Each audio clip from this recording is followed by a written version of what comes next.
Au nom du Père et du Fils et du Saint-Esprit, ainsi soit-il. Mes bien chers frères, voici l'année liturgique qui recommence.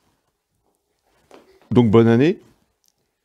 Et ensuite, considérons bien que l'Église consacre une réalité naturelle, qui est un fait. Qu'est-ce que le temps? Le temps, c'est ce qui mesure le mouvement. Mouvement de quoi? Mouvement du système solaire. Bon, après, on ne va pas discuter, savoir... bon, bref, enfin, ça bouge. Peu importe qu'est-ce qu'on prend comme référentiel. Le ciel, la terre ou le soleil, peu importe, ça bouge. Et c'est parce que tout tourne, que tout bouge, qu'il y a le temps, il y a les saisons, il y a les moments de la journée. D'accord? Bien. Donc le temps est un mouvement circulaire, donc cyclique. C'est un fait scientifique. Vous voyez? Donc, l'année civile est un cycle. D'accord? Du 1er janvier au 31 décembre. L'année liturgique est un cycle. On appelle ça même le cycle liturgique. Du 1er dimanche de l'Avent au 24e dimanche après la Pentecôte. D'accord? Il n'y a rien de gnostique là-dedans. Parce que soit la gnose n'existe pas, c'est des histoires de complotistes, des gens qui voient le mal partout. Alors, quand on étudie la gnose, alors après, il y en a qui voient la gnose partout. Alors, dès qu'on parle de cycle temporel, c'est de la gnose. Bon, encore une fois, il faut être intelligent. Vous voyez, il ne faut pas partir dans n'importe quoi, sous prétexte qu'on a découvert une vérité, donc on l'applique à tout. Tout ce qui est matériel est cyclique. La nature, les arbres, etc. L'automne revient chaque année, bref. Donc le cycle fait partie de la vie naturelle.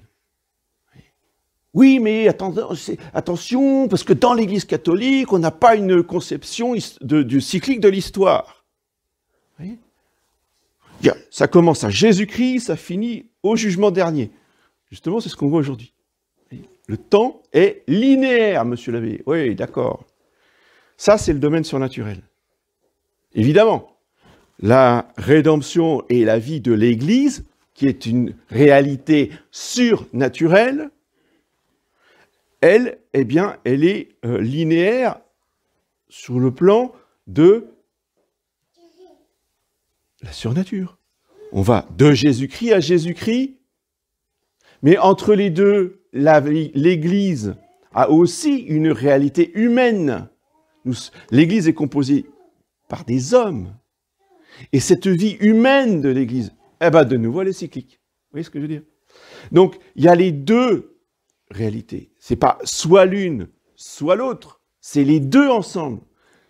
Il y a un niveau qui est linéaire et il y a un autre niveau qui est cyclique. Ceci étant dit, l'heure est venue de nous réveiller. Vous voyez? Parce que le péché, les ténèbres, la nuit, c'est fait pour dormir. Donc on est endormi. La lumière de Jésus-Christ qui revient, il faut se réveiller. Les woke, c'est nous, les vrais. Quand je vous dis que Satan est toujours le singe de Dieu, nous, on n'a pas attendu les États-Unis pour être des woke. Vous comprenez? Alors pour les enfants, woke, ça veut dire réveiller. La lumière approche, le jour approche. C'est quoi ce jour? C'est le jour. Il n'y en a pas 36, il y en a un. C'est le jour. Qu'est-ce que c'est que ce jour? Dies irae, dies illa. Jour de colère que ce jour-là. Nous disons dans la séquence des messes de Requiem. C'est de ce jour-là dont il s'agit. C'est ce jour-là qui approche. Ce jour du retour de notre Seigneur. Ce commencement de l'année liturgique, vous voyez, nous propose une vision d'espérance, une vision de joie. Le retour de notre Seigneur, c'est notre délivrance. Relevez la tête, redressez-vous. Oh mais c'est horrible, qu'est-ce qui va se passer? Oui, mais justement, qu'est-ce qui va se passer? Redresse-toi, parce que enfin, les méchants vont être punis, que l'Église va triompher de manière définitive, pour l'éternité. L'Église ne perdra jamais. L'Église ne peut pas perdre. Pourquoi? Parce que l'Église va triompher au dernier jour, et tous ses ennemis, tous les woke, ils vont tomber en enfer. Et Jésus-Christ jugera les nations avec sa croix.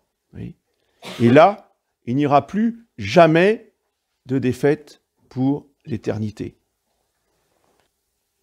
Et pourtant, Dieu sait si l'Église a perdu dans l'histoire, a connu des défaites, mais ce sont des défaites humaines. Mais une défaite humaine, c'est une défaite passagère. Tandis que la victoire de l'Église, c'est une victoire éternelle. Les défaites, si vous voulez, particulières, les défaites humaines, que ce soit les martyrs, que ce soit toutes les persécutions ou les guerres, ou les révolutions, eh bien, tout cela passe. Tandis que la victoire de l'Église, à la fin, sera éternelle. Il n'y aura plus jamais de retour en arrière. Elle sera consacrée par la résurrection des corps, puisque c'est le début. Cela commence ainsi.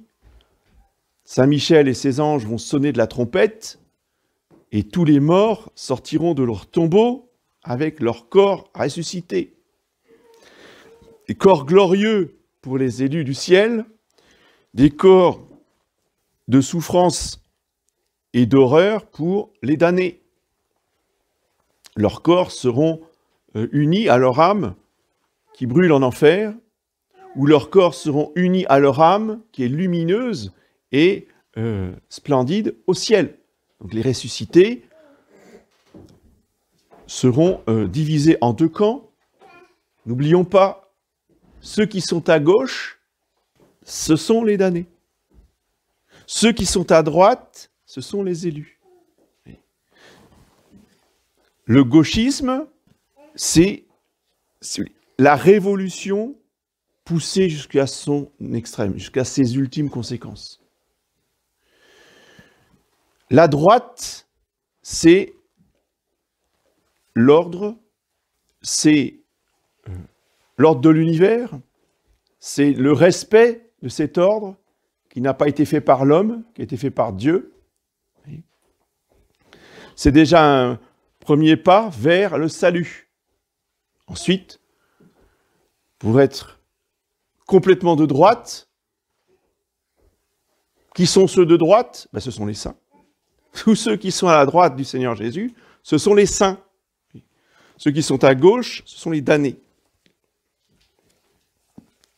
Et ce qui sépare les élus des damnés, c'est la croix de notre Seigneur Jésus-Christ. Quand il revient pour juger les vivants et les morts, il revient avec sa croix. Et les pères de l'Église nous disent que cette croix sera la sienne, celle sur laquelle il est mort. Comment c'est possible? Parce qu'elle est conservée. Et les anges auront pour mission d'aller sur toute la terre, recueillir tous les petits morceaux de la vraie croix qui sont dans les reliquaires un peu partout dans le monde, et ils reconstitueront exactement la croix sur laquelle est mort notre Seigneur Jésus-Christ. Et donc certainement que cette croix, si elle est reconstituée pour le jugement dernier, alors après c'est une opinion, c'est une probabilité, mais le Seigneur Jésus ne peut pas dire « bon, maintenant je la jette, c'est bon, on va au ciel ». Non.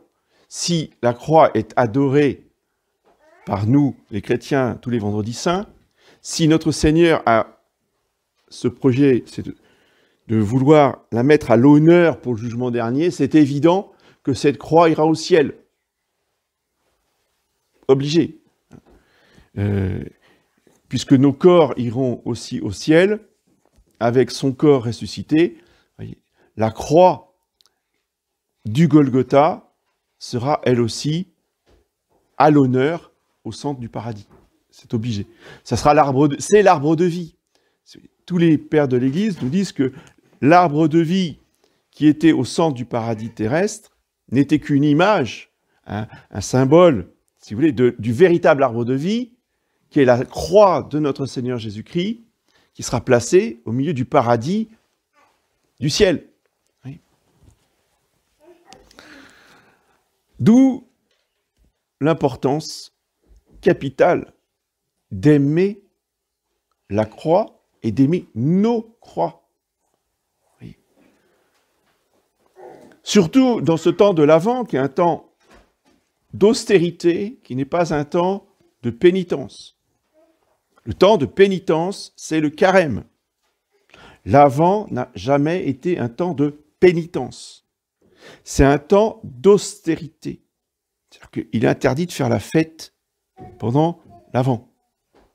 Si on avait l'habitude d'aller prendre un petit café avec ses amis, on n'y va plus. Oui. Évidemment que on se prive, vous voyez, de ce genre de distraction pour mener une vie austère.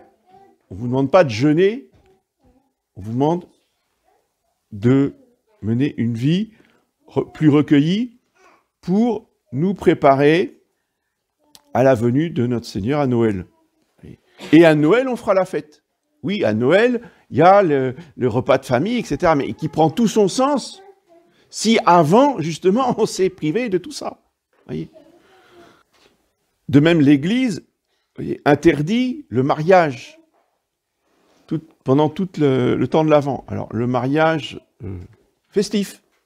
On peut se marier pendant l'Avent, ça se passe dans la sacristie avec le prêtre, vous voyez, il y a les deux témoins, si ça intéresse certains, pourquoi pas. Mais il peut y avoir des cas d'urgence. Mais je veux dire, c'est pas l'esprit du mariage. Le mariage, ça doit être quelque chose de joyeux, quelque chose de solennel, avec des fleurs, avec du l'orgue, des chorales, etc. C'est ça, avec un bon repas derrière. Pas dans le temps de l'Avent. Oui. Ça s'appelle le temps clos. De même que pendant le carême, c'est la même chose. Donc si on interdit les mariages festifs pendant l'Avent, c'est pour que, justement, on garde cet esprit et on se prive de ces distractions légitimes, de ces distractions tout à fait normales, mais on s'en prive pendant le temps de l'Avent. Voilà. Dernier point capital, l'Avent, c'est le temps de la Sainte Vierge. Pourquoi ? Parce que s'il y a quelqu'un qui a attendu le Messie avec un grand désir, avec un cœur fervent, c'est bien la très Sainte Vierge Marie. Elle n'a pas attendu pendant 3 à 4 semaines, elle a attendu pendant 9 mois. Et donc c'est dans cet esprit aussi d'attente avec la très Sainte Vierge Marie que nous devons passer ce mois de décembre, qui commence par la grande fête de l'Immaculée Conception. Donc, n'oublions pas de commencer cette neuvaine mercredi dans cet esprit d'attente et de désir. Méditons déjà sur nos désirs. Qu'est-ce que nous désirons profondément ? Qu'est-ce que nous voulons ? Qu'est-ce que nous allons demander au Seigneur Jésus à Noël ? Et n'hésitez pas à l'écrire, ça. Pas simplement y penser, on l'écrit sur un cahier. Qu'est-ce que je veux vraiment pour mon salut, pour ma vie, au service de Dieu, pour faire la volonté de Dieu? Qu'est-ce que Dieu veut de moi? On réfléchit à tout ça pour que le jour de Noël, dans la crèche, eh bien, on apporte à notre Seigneur tous nos désirs, tout ce que nous lui demandons, toutes les grâces que nous voulons qu'il nous apporte. Et à Noël, eh bien, il exauce toutes nos prières, nos prières je dirais, pour notre salut, hein, nos prières en vue de notre salut. L'enfant Jésus les accorde avec une très grande générosité. Mais tout ça, ça se prépare, voyez, durant le temps de l'Avent. Avec la très sainte Vierge Marie, par la très sainte Vierge Marie, parce que il ne s'agit pas d'aller à la crèche et puis je dépose mes prières. Parce que ça fonctionne pas bien. Ah, mais alors pourquoi je prie, je suis pas exaucé? Ben oui, forcément, tu as été déposé tes prières. C'est gentil, mais ça marche pas. Surtout aujourd'hui. Ça pouvait encore marcher avant, dans les siècles passés, mais maintenant c'est fini. Je ne le répéterai jamais assez. On n'apporte pas comme ça ces prières à Jésus. On les confie à la Sainte Vierge, et elle est présente au Seigneur Jésus. Et comme ça, on est exaucé. Si on ne passe pas par la Sainte Vierge, on n'est pas exaucé. C'est tout. C'est pas compliqué. Il faut juste suivre la méthode. Et quand on suit la méthode, eh bien, ça marche.